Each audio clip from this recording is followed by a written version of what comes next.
get ready for this. Okay. Hype it up. Woo! Hey guys, and welcome back to another book video with your two favorite book nerds, Amy and Kelly.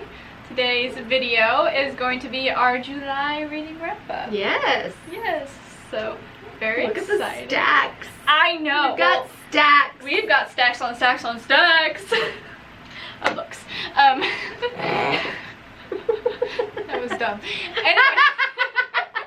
Already going off the rails so early in the video. Oh, yeah. Okay. Let's talk books. Let's talk books. So, as you saw from the thumbnail, we both have pretty successful reading month for July. Like, I mean, you especially, but that's just a given. Everyone expects that, but, you know. Stop setting me up. Stop overachieving.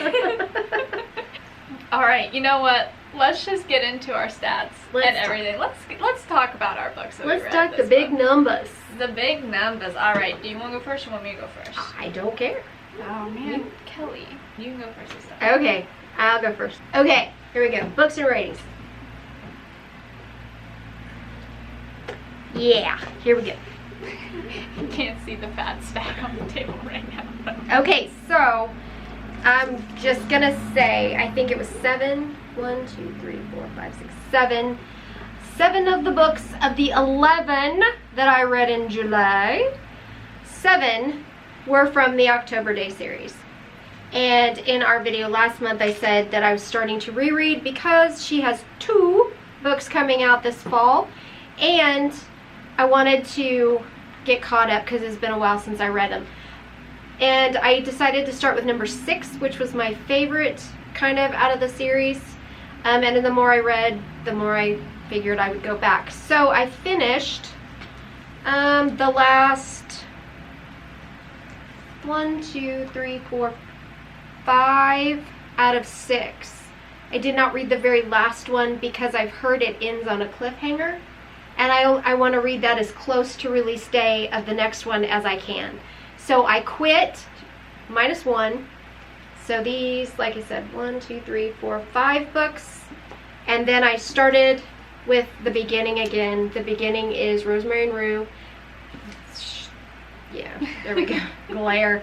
And I also read the second one, which is A Local Habitation. I don't have a physical copy of that one, but read that one also.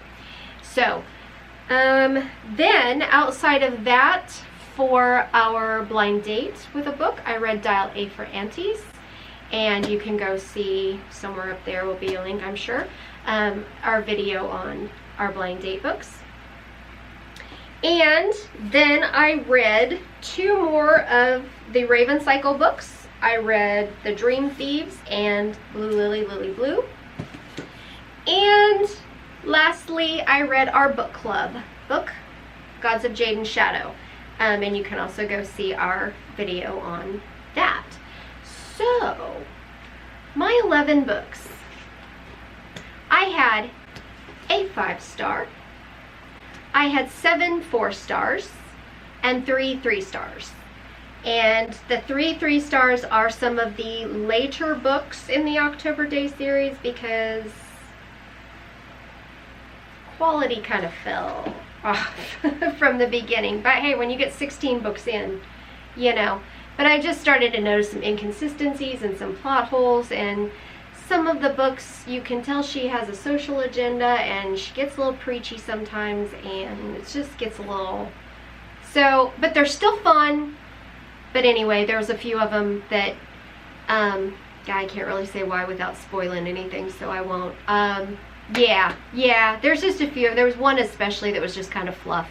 You can tell she wanted to write about a certain event but had to build a story around it, and it just didn't really work very well. But overall, the series is still fun. So, since all of those were rereads, do those ratings match what you had rated them previously, or did you have to update? I read them so long ago I didn't. Oh, okay. But I will say that when I read them the first time, I think I enjoyed them more. Yes, I do. That's kind of sad. Yeah. The first one still holds up well. It really does. This is the very first one, you know, well, I can talk about that later when we talk about the books. The first one holds up, but as the series goes on, it changes focus and it changes tone. And Yeah, anyway, we'll talk about that later.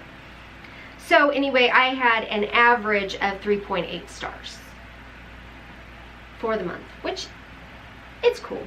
I'm alright with that. Like you said, the October day books, they're still fun. They're still a lot of fun. So anyway, and I'm looking forward. I've got one more book in the Raven cycle to read. So that doesn't it. Okay, I have these out of the way. Here we go. So I had a much smaller stack in July, but I was pretty proud of myself because it's a big stack for me. Good. That's a big stack. Yes. So I read 5 books in July. Woot woot, woot woot. We have Nettle and Bone by T. Kingfisher, which was part of our blind date with a book video as well. I have Hell's Half Acre by Susan Jonasis. I think that's how you say her name. Jonasis, maybe? I don't know. I have that one. There you go. The Southern Book Club's Guide to Slaying Vampires by Grady Hendrix, which was our book club book for June. Yep. Yeah. I finished it, I think, the day before the live, so pretty on par. Yeah. And then we have Gods of Jaden Shadow by Silvia Moreno Garcia, which was also our July book club book. And then finally, What Lies in the Woods by Kate Alice Marshall. And this was one of my Book of the Month picks when Kelly gifted me Book of the Month for Christmas. So this is one of the books. Finally got to reading it. So, yes. Out of my 5 stack, I had 2 3 stars and 3 4 stars. Oh! For an average rating of 3.6 in July. Well, that's a bit better than has been. Yeah, we're on an uphill trend. Well, I shouldn't say that because the book that I just started today, spoiler, I started off August. The first book that I read in August, 5-star read. I haven't had a 5-star read in a long time since I read What Moves the Dead when T came through. So I'm on a high, I'm ready, like, let's go, let's get it. Book 2 I started today. No, I'm pretty sure I'm gonna DNF that sucker. Oh, well, that doesn't count. It doesn't count. Nope. Yeah. Those ratings don't count. That doesn't count. Yeah. So. Well, that's a bummer. We'll see how it Oh, goes. well. It happens. I should have known better. I didn't really like the first book that I read from her, so I should have known. Oh well. But anyway. Yeah. It never hurts to try. Yeah. You made me keep reading Grady Hendrix, so. Sure did, and I'm probably gonna continue to keep making you read Grady Hendrix. Probably so. Yep. Probably so. All right. But anyway, yeah, that's all right. That's my ratings. So. Okay. So pages. So I read a total of 4,188 pages for an average of 381. My shortest book was Dial A for Aunties at 319 pages, and I'm pretty sure my longest book was The Dream Thieves by Maggie Stiefvater, and it came out at like 430 something. 437. That was my longest. Alright, so for me in July, I read a total of 1,752 pages for an average book length of 350.4 pages, or 350. We'll just round it up. We don't care about that 0.4 page. Right. And my shortest book for the month of July was, of course, T. Kingfisher, Nettle and Bone, which came in at like, what, 240? Yep, 240 pages. And then my longest book was Southern Book Club's Guide to Slaying Vampires by Grady Hendrix, which came in at around 403 pages, I think. So, yeah. In that area. In that area. In that genre. Mine's real simple. 10 fantasy books. And 1 rom-com. That tracks. That's it. So, I had 1 new author, which was Jessie Sutanto. Dial A for Aunties. The rest of them were all repeat authors to me.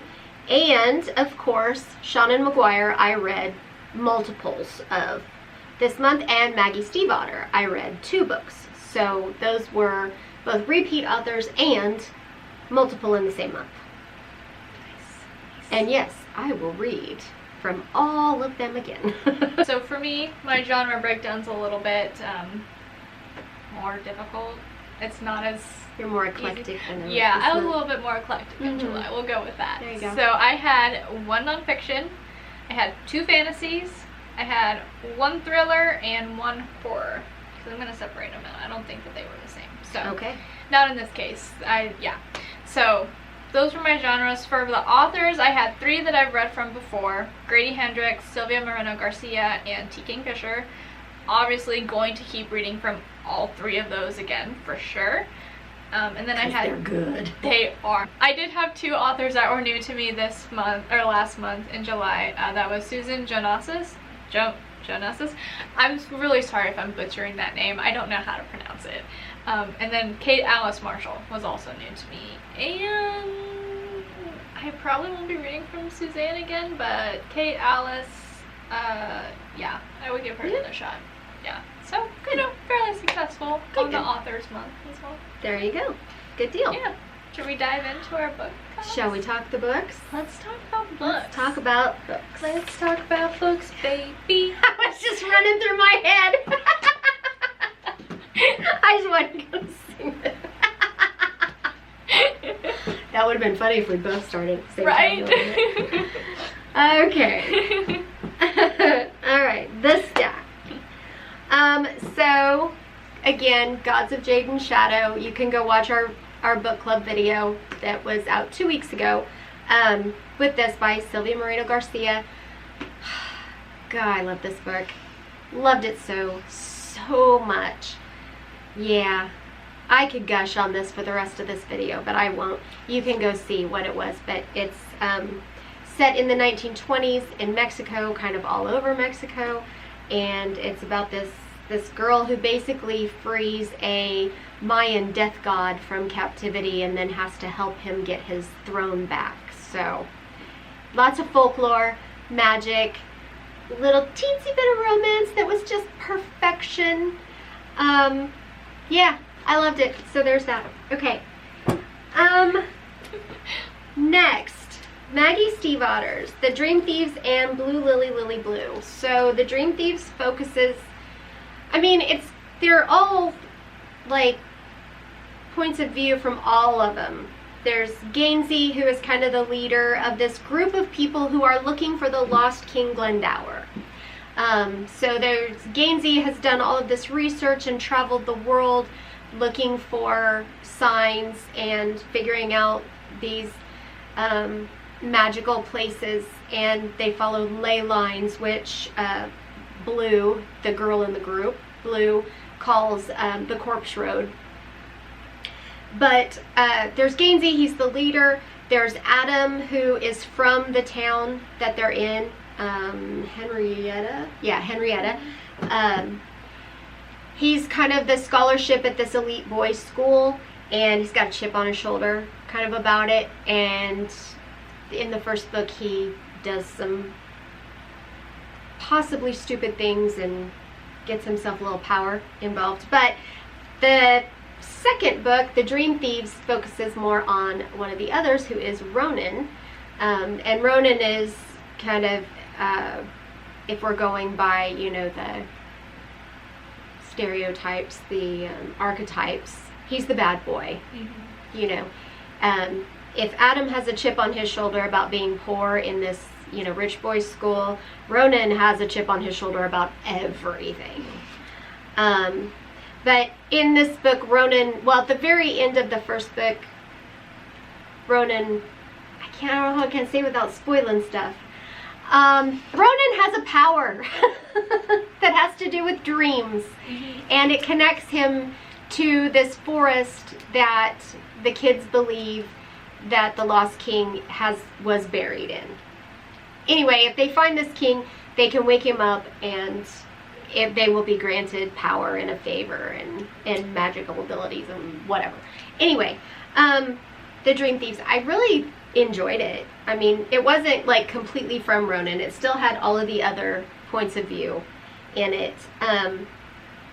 But getting to see just a little more depth from Ronan than just the asshole, you know, rebellious kid. The other guy, though, what was his name? Kavinsky. Yeah, So, I don't, like I said, I don't know how much I can say without spoiling. Okay, it's literally in the description of the book. His power is he can bring things out of his dreams. So when he goes into his dream, whatever he's dreaming, he can give it physical form and bring it out with him. So that's his power. But they find out that using his power has it does bad things to the ley line that they're using to find the lost king, and because of that it's hurting the forest, and it's also hurting their fourth boy in the group, Noah. It's hurting him too, so they have to kind of work through that. And there's this other boy, Kavinsky, right? Kavinsky. Anyway, I was wrong. I had an assumption about where that relationship was going, and I was wrong. So that was kind of an interesting, the end of this book. Yeah. So anyway, it was a bit of a shocker there at the end. But overall, it was really, it was good. I enjoyed it. I enjoyed the way that she twisted how his powers would work. And it was really good. And there was also a sideline with the Gray Man, who is an assassin who comes to town looking for something, and he finds out that it's not what his employer thought it was, and so he kind of betrays his employer and joins up with Blue and her family and the boys and gets in there, which is kind of interesting. So anyway, there's that book. And then the second book is Blue Lily, Lily Blue. And this book focuses more on Lily, but not really. I mean, I guess Lily's kind of, or Blue. Her name is Blue. But what I absolutely love about these books is, and I don't remember why exactly, but Gainsey calls her Jane. And in the first book, Gainsey has this kind of friend who I think was a mentor at one point. He's an old man from England. And in the first book, he calls. And the connection's bad. He can't hear very well. And Blue's trying to say, my name is Blue. And he keeps misunderstanding. And finally she goes, Jane. And he goes, oh, Jane! Gainsey's.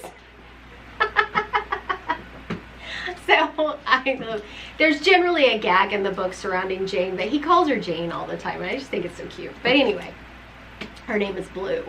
And Blue belongs to a family. Her mother is psychic, and I don't know who all lives in this house. Because you think you've got who lives in the house, and then somebody else comes in, and, well, they live in the house too.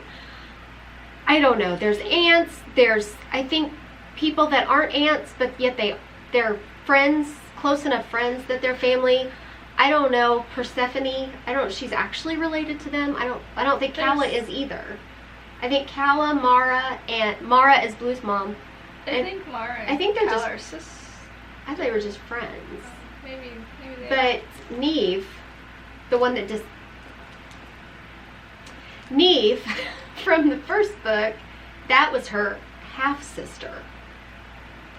But then there's Orla. There's a lot of people. But there's Orla, who's a cousin. And then, I don't know, maybe she was mentioned before, but Orla's mom just pops up out of nowhere. And I'm like, oh, she's a sister. Anyway, there's a ton of people that live in this house, and they're all psychics, but Blue is not. Blue's power is that she can amplify the power of others. They're always like calling on Blue to come and help them do these things. And Blue has a chip on her shoulder because of that. Anyway, Blue's mom Mara goes missing, and Blue is on this kind of quest to go find her. And Mr. Gray is still around, the assassin, the hitman. He's still around. Yeah, stuff happens in this book too. I mean, she's really good about big stuff happening. This has probably been my least favorite so far, because I just don't feel like the story was as structured. Like, it just felt like maybe it was kind of thrown together. It seemed like a lot of things were happening, but nothing was happening, kind of thing. I did feel bad for the miner guy, or the cave guy. I felt bad about him, but That was bad. Anyway, Mr. Gray's employer shows up, so there's that little sideline of danger. Plus, they're trying to they find stuff. So there's discoveries. That's not generic enough for you. But I think one of the things that kind of bothered me in this book is that, and it's been there a little bit throughout, where Blue is not like other girls. And it wasn't very heavy in the first book. And part of her is, it's just because she's not like her family, but she wants to be like her family. And so because they're so different from everybody else. And everybody knows they're different. But Blue's not psychic, so she doesn't feel like she's different from everybody else. And so she dresses crazy, she decorates her room crazy, she eats weird food, in an effort to make herself different. So to some extent, that not every girl is explained in that fashion. But in this book, it got a little heavier. And it also got a little heavier that Blue's very much the special girl. And I like Blue's character. I do. And I like her relationship that she has with all the 4 boys. But it hit just a little heavy on the not like other girls in this. Little more than the others. And I think that contributed to me not thinking this is not quite my favorite. But the story in general, the overarching story about the search for Glendower and their research into that, still good stuff. Really interesting. Maggie Stiefvater's writing is amazing. So there's that. And the one discovery. It's a good one. Okay, so the last ones are, again, the Seanan McGuire. And I cannot talk about these books without spoiling them. So, I mean, just the general gist is that October Day, who it's written from, these are first person, so you're following October the whole way. She is, in the beginning, she is half fae and half human. And she is a private investigator.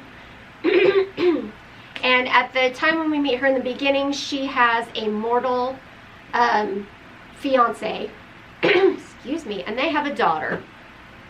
So in that sense, October is doing what they call playing fairy bride.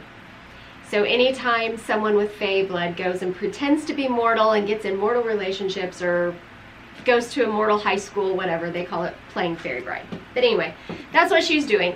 But she was still working for the fae, because she's also had gotten a knighthood, and so she's a knight, and she was working for her liege lord, and he sent her on this job, and it ended up with her being turned into a fish and thrown in the koi ponds in the Japanese tea gardens in San Francisco for 14 years. So the book, after that beginning prologue, starts with her coming back out of the pond, and she's been back. She wants nothing to do with any connections that she had in fairy before, and yet she gets pulled back in because someone she knows is murdered, and they cast a spell on her to bind her to find the killer. And if she doesn't find the killer, then this binding will kill her. So that's the beginning. That's about this first book. The tone is very noir. Got that edge. She's sarcastic. She's, bitter. She's not a happy person. Well, she spent 14 years with a fish. I wouldn't expect exactly. her to And lost her family to boot. Because in the meantime, her fiance Cliff had her declared dead, ended up marrying someone else, and is now forbidding their daughter to see her, and her daughter doesn't want to see her. Her daughter's at like 16 at this point. So anyway, yeah. So it's very noir, very, detective, black and white, smoky, noir. That's the tone. That tone does not really continue, though. The second book, which is a local habitation, kind of has that, but you can see she's already been drawn back into fairy, so there's a lot more. But it is still more of a murder mystery. But then we start into like the third book, which is the one I'm reading right now. It's more of a quest type story. So the kind of mystery gets lighter and the quest gets more as you go along. So anyway, I read the last, I don't even know. I think this is 15, 14, 13, 12, 11. I think 11 through 12. This is the book, the last one that I read. There's one after this one that's out now. This is When Sorrows Come. This is the one I think she wanted to write about a particular event, but the event itself is not dramatic, like story plot. It's just like a thing, and she had to build a story around it, and it was not. This is my least favorite book in the series so far. A couple of these others were also like fillers, definitely fillers. Not that one. This was a good one though. This one I think was number 14 maybe. Anyway, The Unkindness Tide. This wrapped up a major overarching storyline. So that got wrapped up in this book, and it was pretty well done. As you go along, I don't think it's a spoiler to say October starts to have interactions with her daughter, and her daughter's a bitch. And I think that Sean and McGuire can like dial that back a little bit, because it's starting to go on a little too long. It's starting to just feel like a caricature. Thank you. Words are hard. Okay. So yeah, it's just starting to feel like manufactured drama. Which we know that you hate. Which we know that I hate. So anyway, there's another one that, I don't know, she has to go on this quest to find somebody, and it's like, really? You just made that up to have a filler book. I mean, that's just dumb. So that was my other 3-star in that. But anyway, they are still good. They're very heavy. The world that she's created is really interesting. And the way that she has taken folklore and twisted it and woven it into this world that's pretty much based in San Francisco is really interesting. It's pretty heavy on the Western European Celtic version of folklore, but still, I mean, she throws some other stuff in there too. So it's interesting. If you're really into gender and sexuality representation, you will like the latter few books. I think she gets a little bit heavy-handed myself, but I think she has an agenda, and you know, there you go. At the it's not a lot. The books are still fun. They really are. At the end of most of the books, there's also a short story. And it used to be that the short stories were just like little add-ons. But I've noticed as you go along, you have to read them. Because even if it doesn't like play a part in the plot of the next book, there's heavy references. And if you didn't read the short story, you'd be thinking this was a huge inconsistency in the timeline. So you have to. So why not just make that like, part of the book? Exactly. Yeah. Okay. Whatever. Mm-hmm. But yeah, that's towards the end. There's also in, I think it is in, I don't know which one it's in. Maybe Night in Silence. Again, the gender and sexuality representation, there is a polyamorous relationship, and that turns into a 3-way marriage, and which is, you know, fine, whatever. But if you had not read the short stories about these particular 3 characters, it wouldn't necessarily come out of the blue, but it would feel very rushed, because the parts of the story that involves their relationship is very small, and it heavily relies on having read those short stories. So read the short stories that come at the end of the books. Just saying. That's good to know. Yeah. And there is, she does also on her website she has a page that has links to the short stories as well. So you can, if you happen to get an edition of a book that doesn't have the short story, you can still find it. So anyway, I'm still enjoying it. I'm not reading, I think it's number 15, because I think 16 and 17 are coming out this fall. I'm not reading it yet because reviews have told me there is a heavy sort of cliffhanger. And I don't want to read a cliffhanger in July or August that I'm not going to see resolved until October. That's fair. So anyway, I've read books 1 and 2. I'm now reading 3, so I have 4 and 5 before I complete my circle. Having read all of them all over again, and I think I've babbled enough on these books, because now I'm just like picking random thoughts out of my head and throwing them at the camera, and y'all don't need to. This is probably not coherent in any way, but there it is. They're good books. If you like urban fantasy, these are good. They're fun.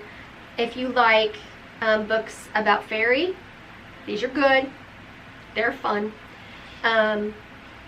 Yeah, there's drama, there's action. They're really fast paced, and they're fast reads. And especially when they're rereads, it's how you read 7 of them in a month and then have time for other books too, because it goes fast. So, but yeah. There you go. Okay. Okay. Whew. Well, now you just sit back and relax. Yeah. I'll take it from here. So, alright, on to my books. The first book that I completed in July was Southern Book Club's Guide to Slaying Vampires. Like I mentioned earlier, this was our book club book for June, so I'm not going to get too far into it, but this book is about a woman who has to try and save her family and her community from this vampire that just moved in next door. The vampire has everyone convinced that he is this awesome, amazing guy, and they all love him, whatever, and she is not. She knows exactly what he is and how dangerous he is, and so she goes on this mission eventually to try and take him down, and has to try and recruit help from her book club to run him out of town, pretty much, or, you know, take care of him. It sadly wasn't the book that I wanted it to be. Wasn't the story that I was hoping for, that I was wanting. It lacked a lot in southernisms as well, which was really sad to me. I really wanted it so bad. Yeah, me too. Yeah, and I thought for sure, because Grady Hendrix does a really great job typically of like having good like references and setting the environment and like everything like that. Like all of his other books, like some of them are set in the 80s, or you know, they reference to slasher movies. Like he just does such a good job with it, and I thought for sure that that was what I was gonna get with this one. Like the atmosphere. Yeah, it was gonna be super southern, and it just fell short, unfortunately. So well, of our expectations anyway. Yeah, as I think in the book club we talked about that. I think maybe some of the southernisms that we think are so funny and cute and very southern probably would have been considered low class to the ladies of this book. That is true. That is true. But still, Mrs. Green should have been popping off with 1 or 2. Yeah. So, I don't know. I was just a little disappointed by this book. It ended up being a 3-star read for me. And yeah, I also didn't really like his take on vampires in this one. It was a little bit too icky. Yeah. So weird. Yeah, a little bit too much for me there. But yeah, you can hear more about our thoughts on this book in our book club video. So yeah. The next book I tackled in July was Hell's Half Acre, and this is a nonfiction book about the serial killer family from here in Kansas called the Benders, the Bloody Benders. The Bloody Benders. Yeah, they were from around like Independence, Kansas. Where was it exactly? Coffeyville, wasn't it? Or No, Cherryvale. Cherryvale. Cherryvale. That's what it was. 2 different places. Cherryvale. So I was actually in Independence, Kansas not too long ago, and that's what inspired me to like pick up this book. I've had it since it came out, and I've been wanting to read it because the whole tagline on it is the untold story of the Benders. And so I am a true crime serial killer lover, so I was very excited to give this one a read, and unfortunately, oh no, this was another one that really just didn't quite live up to my expectations, and I was disappointed by it. Oh. Yeah. Darn. Yeah. So I was expecting this to be... Okay, let me back up. So the Benders... Yes. Yeah, the Benders, serial killing family. No one knows exactly how many people they murdered during their time in Cherryvale or just like over their life. And the fun fact about them is that they were never actually caught. Everyone knows that they did commit the murders, but it happened at a time where, you know, police and detective work wasn't like super high. It was like, what, 1800s? Yeah, it was in the 1800s, and they ran like a general store sort of thing along on a wagon train. So they were like a stop, you know, and they would put borders up in their place. But I mean, it was really isolated. It was not populated in the area, and they could basically they would kill these people, and nobody'd even miss them. No. Well, and then they just say, well, yeah, they were here, and then they took off the next day, and I mean, there was plenty of ways for people to die back then. So right. Well, yeah, just traveling on the trail and stuff was dangerous enough. So but yeah, a lot of people in the area definitely knew something was up with the Benders. A lot of people avoided them. They thought that they were weird, kind of just something was off with them. They also had, like, Pa and Ma Bender had accents, so they were foreigners, and everyone thought it was a little bit strange, the relationship that was presented to them between Kate, their daughter, and John, I think was his name.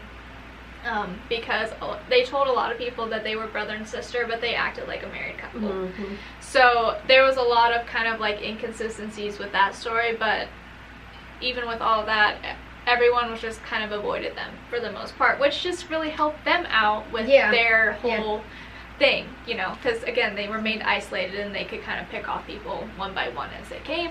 Eventually, though, they ended up killing the wrong person, and that sent the entire army pretty much after them on a hunt to try and track them down. And they ended up... They took off, didn't they? They did. And the sad part is that the brother of one of the brother of the guy that was killed, he was a lieutenant in the army, I think. They went to go question the Benders because they figured that, oh, hey, my brother probably stopped here or whatever. Mm-hmm. They went and questioned them, and they were in the cabin, and then they ended up leaving. They're like, no, I don't think that they got anything to do with this, and they took off. And then that evening, the Benders packed up, and they left the cabin. And once the lieutenant and everyone realized, like, oh, we probably I think that was them, we need to go back and get them, it was too late, and they were already gone. And they tried to track them down throughout Kansas and into Texas, and even I think back into Missouri for a little bit. They were trying to work with some locals who had paired up with the Benders and that the Benders had been staying with and all of that, but they were never able to track any of them down, and no one really knows whatever became of them, if they killed more people or what had happened. Mm-hmm. So it was really very sad that they weren't able to catch them. They ended up digging up quite a few bodies out of their vineyard and off their land and everything. Their whole thing was that they would, like I said, lure people in. They'd have them come in and sit down at the dining room table. They'd feed them, and they'd get ready to, like, board them for the night, whatever. And they had this curtain, this wagon cover, that they had hanging in between their dining room and then their, like, living room / bedroom area or whatever. And one of the things that they would do is Pa Bender would come up behind that curtain when someone sat down in front of it, and he would take a hammer and he would just bash it into their skull. And that's what they did. And then they had a trap door in the floor that they would just let the body drop into, let the blood all drain out, and then they go bury him out in their field. So yeah, but fun fact, the hammer that they believe Pa Bender used to kill these people is actually in the Cherryvale Museum. So you can go and see it. Oh. Yeah, they have it on display there. Oh. Yeah, pretty cool. But anyway, I'm over here gushing about haunted objects. Talk about haunted objects. No, like I kind of want to go investigate the museum, but maybe someday. We'll see. That's for the other channel. So there you go. Yep. Late night shenanigans. Yeah. Yeah. There you go. Linked below. Yeah. So, but yeah, with a story as interesting as that and just kind of everything, I really was expecting something surprising to come out of this book, like, because it says the untold story of the Benders, so I'm thinking like, oh, maybe someone actually did like track one of them down and we have a first-hand account. But unfortunately, no. This book spent the majority of the time jumping around all over the place, confusing me and boring me at the same time. And also, like, its main thing was, I think it probably spent, like, if you combine it all, maybe a chapter's worth talking about the Benders, and then the whole rest of the book was just talking about other events that were happening at the time, giving a backstory on the victims and their families, and just, that was kind of it.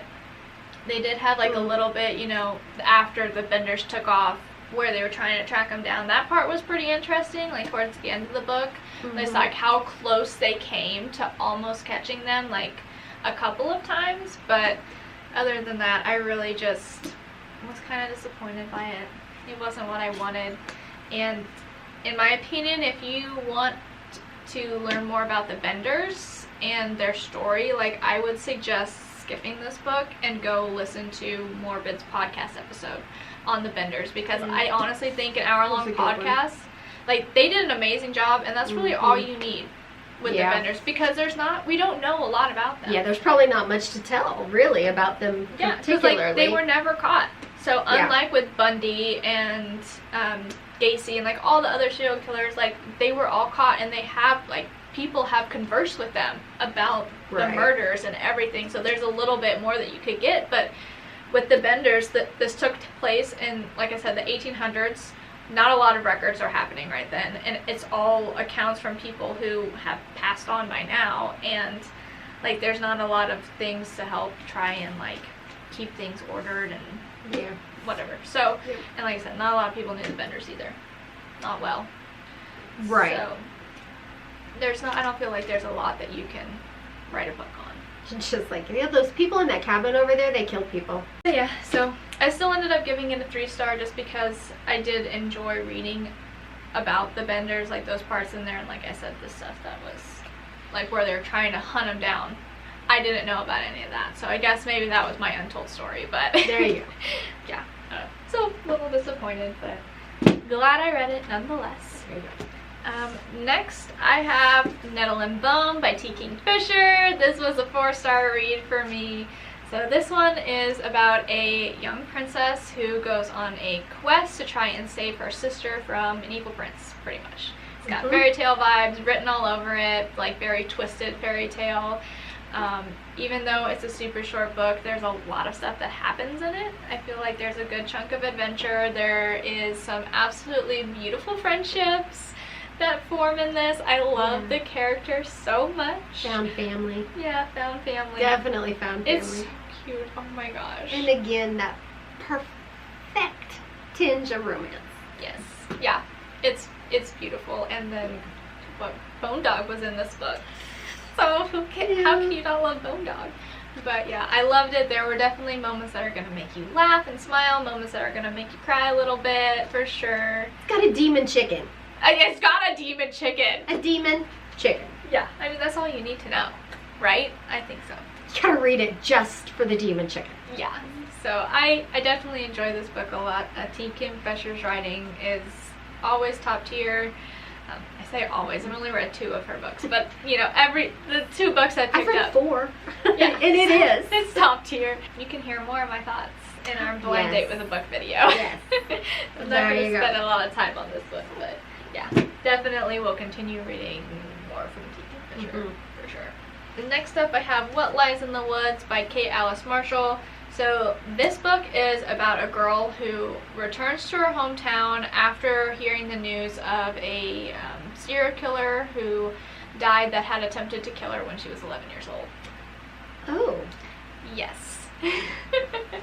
Oh. Yes. So, when she was 11 years old, her and 2 of her friends were out in a forest and outside of their hometown. They were playing, hanging out, and she was attacked. And pretty much her friends had left her for dead to go get help. They thought that she was dead. She was just so... she was stabbed 17 times. Oh my. I believe it was the total count, and like that includes like on her face and everything. Like just, yeah. And so they... somehow she survived, and her friends were witnesses to this. They claimed to be witnesses to this attack. And so when it came time for trying to find who did it, there was a serial killer that was going around committing murders at the time, and they ended up sending him to jail. They pinned it on him, and so he spent many, many years in prison for these crimes, and she went on to go live her life. She is a wedding photographer, and her 2 friends, they had stayed back in their hometown doing whatever. And so then when they all heard that the serial killer had died in jail, she had returned back to the hometown to spend some time with her friends, and some secrets start to... It wasn't him, was it? I don't know. You're gonna have to read the I bet it wasn't him. Some secrets start to unfold when she returns to her hometown, and it turns out that there were a lot of lies and a lot of betrayals and a lot of things that I didn't see coming. Was it her friends? Did they do it? I am not gonna spoil it for you, Kelly. Her friends did it, didn't they? I'm not gonna spoil it for you, Kelly. I bet her friends did it. Okay, I know, I'm done. But anyway, I really enjoyed this book a lot. One thing that I really look for with my thrillers is that I don't want to be able to I don't want them to be super predictable. Like, I don't want to see everything that was coming. And while there were a few things in here that I did predict, the like big reveals caught me totally off guard.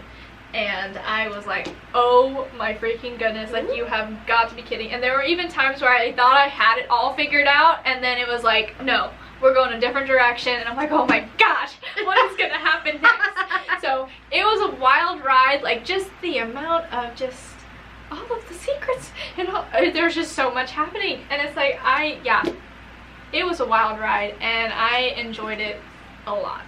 It was a lot of fun to read, and it definitely... There were moments where I was just like, my heart was racing a little bit. Like, it was thrilling, for sure. So I highly recommend picking up this book if you like enjoy reading thrillers. Like, this one was definitely a good one. So, yeah.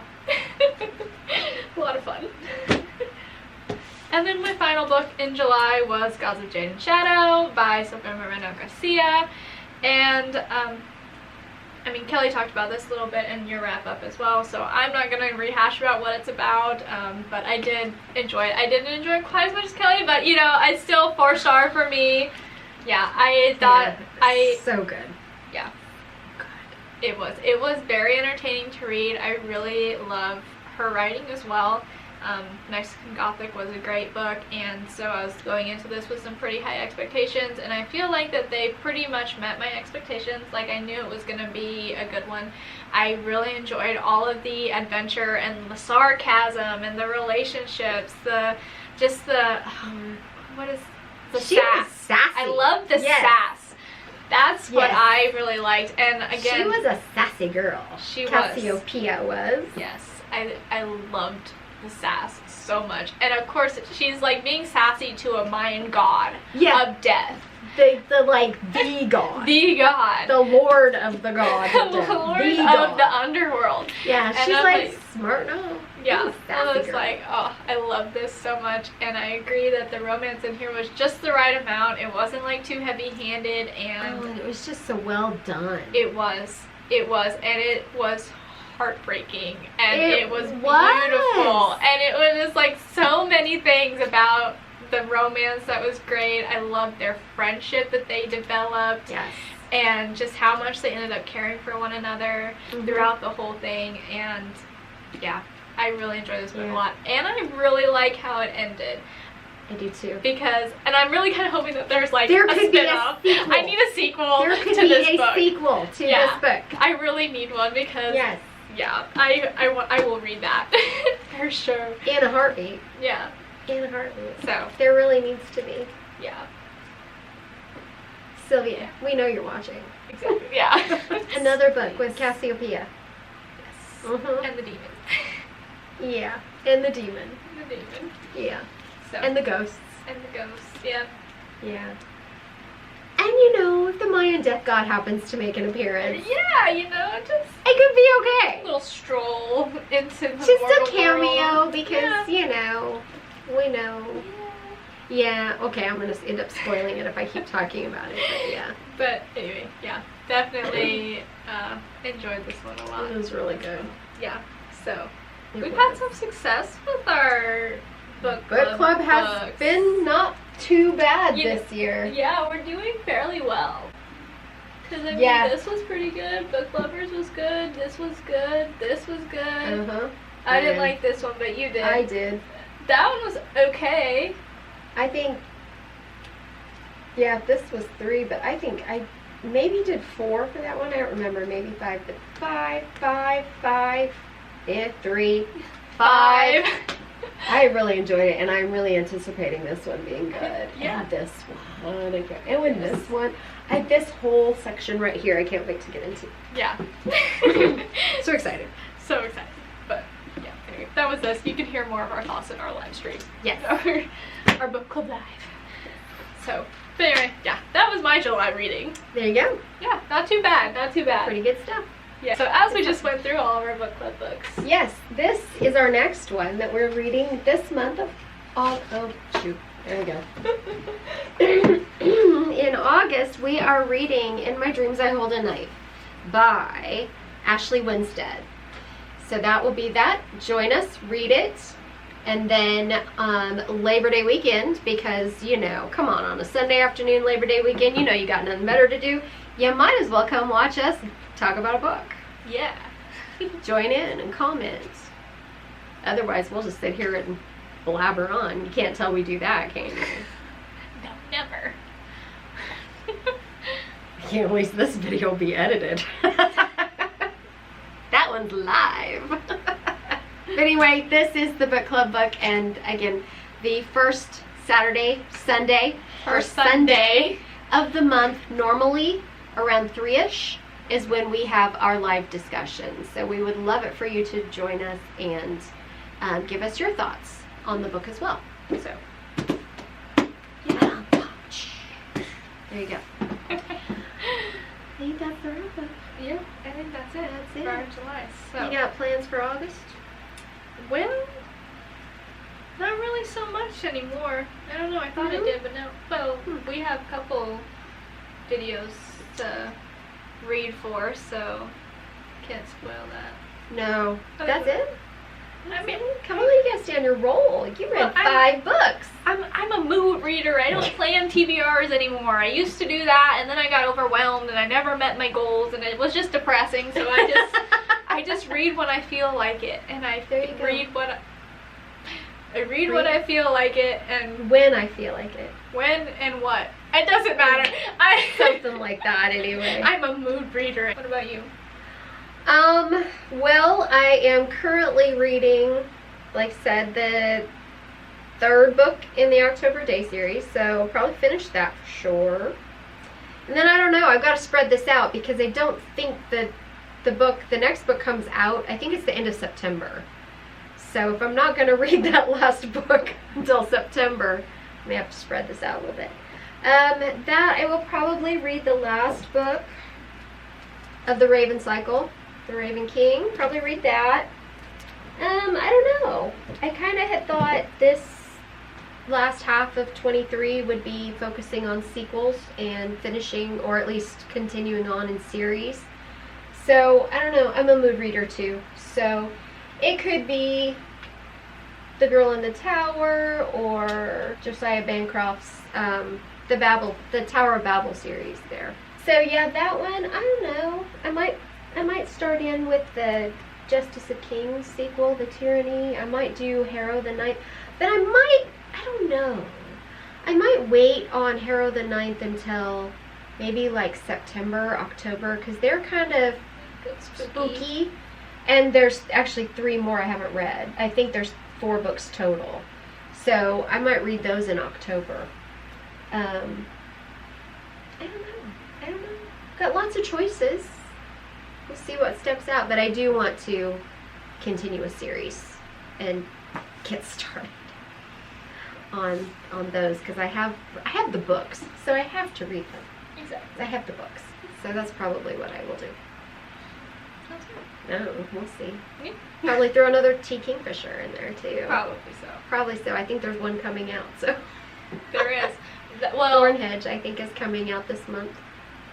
Yeah, I was thinking of What Feasts in the Night. That's not until next year. That's not till March or next 2024. year. Yeah, I've already pre-ordered it though. I need to. So, yeah. Unfortunately, or I don't know, fortunately, maybe, I don't know. She's not old enough to have like really used books. I think she's a fairly recent, at least this. She writes children's books under another name. But Ursula. Yeah, Ursula. Something. But Vernon. yeah. Ursula Vernon? Maybe. I don't know. Anyway, in this type of book, I think she's fairly new. So there's not a lot of used books out there. Mm-hmm. And what is still priced pretty good. Yeah. And I mean, they're good books, but they're short. And I'm not gonna pay $15 for a book that's only 250 pages long. It's not gonna do it. Fair. Yeah. So it's whatever I can get from my library loans. They're not. My local library does not have a science fiction fantasy section. What do you survive? I don't go to the library. This is why I buy so many books. But I just got signed up for the Sunflower digital library thing, so. But even they don't have a whole lot on there, so I might be stuck. But yeah, A House with Good Bones. It's got pacing issues, but that ending. Oh. Nice. Yeah. I'm going to check it out. Yeah. Alrighty, before we go on any more tangents tonight. Yeah. I mean, that's just what happens. You start talking about books, and you gotta talk about all the books and all the favorite books. authors. And that's right. That's right. And you know, I can't help it that I just finished a really good one. I gotta you gotta read it. That's what I do. Yeah. But anyway, so hope you guys enjoyed watching this video. If you did, please be sure to give it a thumbs up. And if you're not already subscribed, go on down below the video and hit that red subscribe button. Join the Everyday Adventure family so you can watch us every Sunday, bringing you some amazing book content. Yes. And speaking of book content, if you did enjoy this, head on over to Amy's channel and see all of the rest of our book videos, where we have the live stream from book clubs, we have Blind Date with a Book, we have our Triple B, where we go book shopping and have snacks.